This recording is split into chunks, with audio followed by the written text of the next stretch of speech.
there was a university that existed before the modern world was even imagined. Thousands lived here, not to trade or fight, but only to learn. Places like Nalanda and Takshashila were already global centers of education. This was happening centuries before universities in Europe even existed. I'm walking through Nalanda at its peak.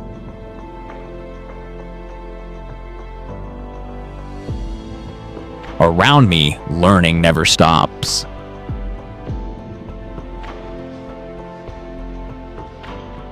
There are no fixed classrooms, only open spaces for discussion.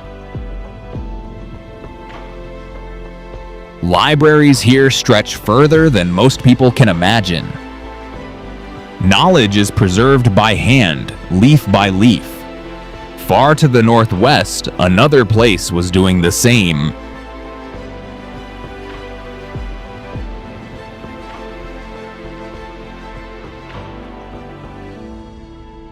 This is Takshashila, even older than Nalanda.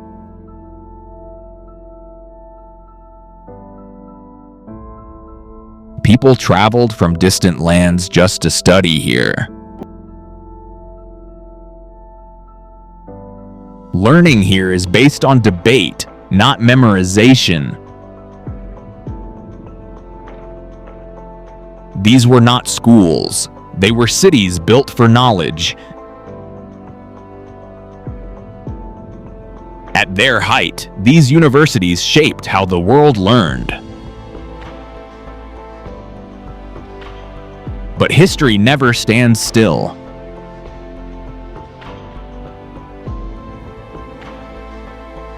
Over generations, these places slowly faded.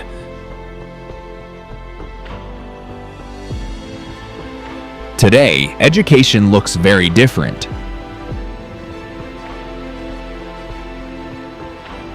Faster, more expensive, less connected. Maybe the question isn't how advanced we are now, but how much we've forgotten. Walking deeper inside these campuses, every path feels intentional, designed to support learning, reflection, and discussion. This wasn't temporary education. Many students lived here for years, fully immersed in study, discipline, and routine. Days often began early, with study sessions starting at sunrise, when focus was sharp and distractions were minimal. Learning here was personal.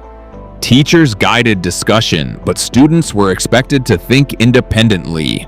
There were no standardized exams. Progress was measured by understanding, clarity, and ability to explain ideas.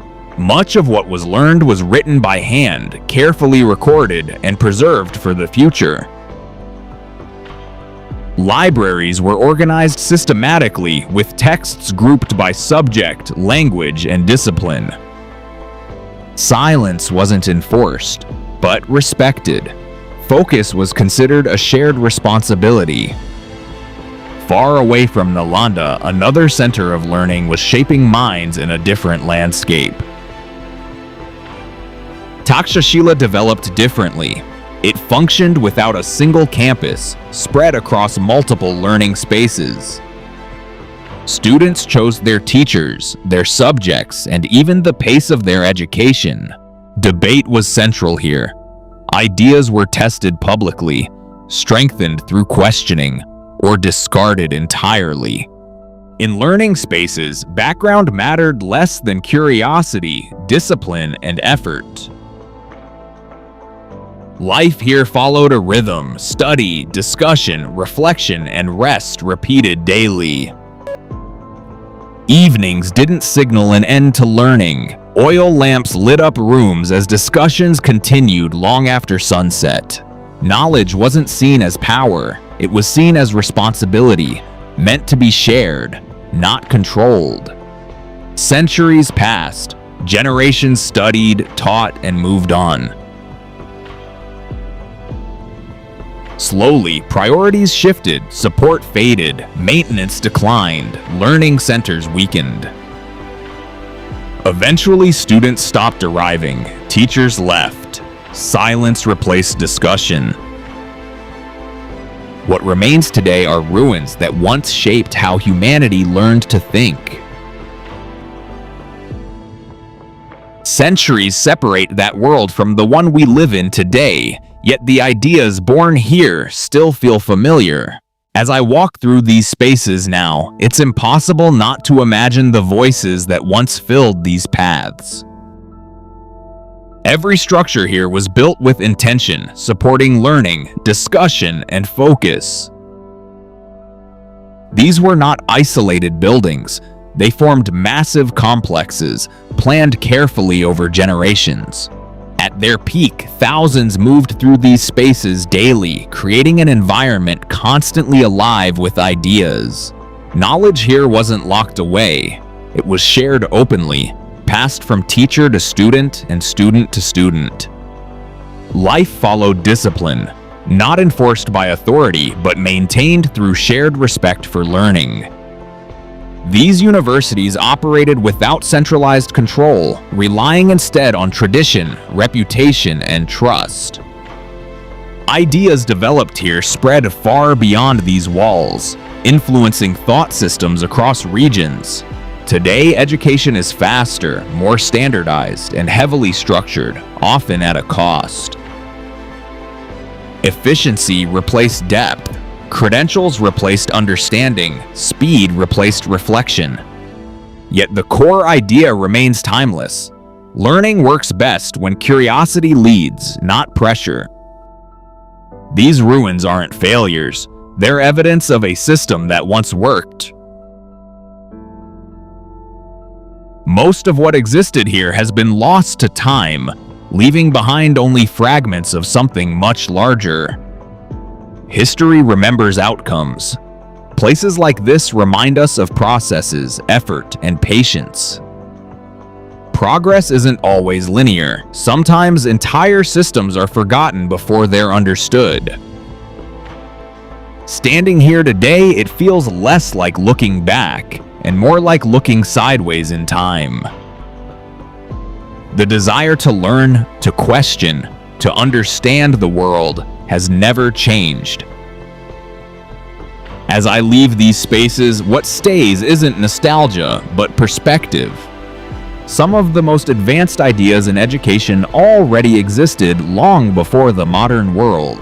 Before we think of these places as history, it helps to pause and imagine them fully alive once more. Courtyards once filled with discussion, libraries alive with curiosity, and pathways crowded with learning minds.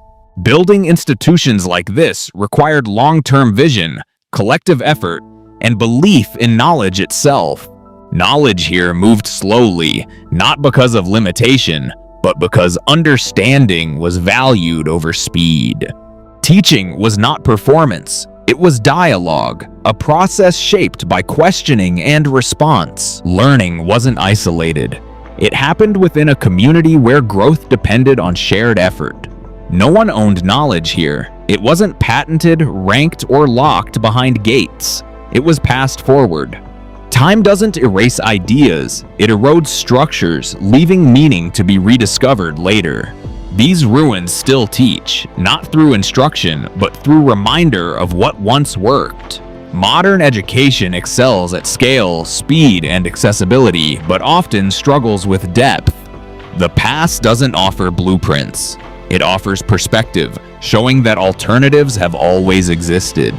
What does it truly mean to learn? To memorize or to understand? To finish or to explore? As we leave these spaces, the question follows us, quietly shaping how we see education today. Some of humanity's boldest ideas weren't built with technology, but with patience, discipline, and trust.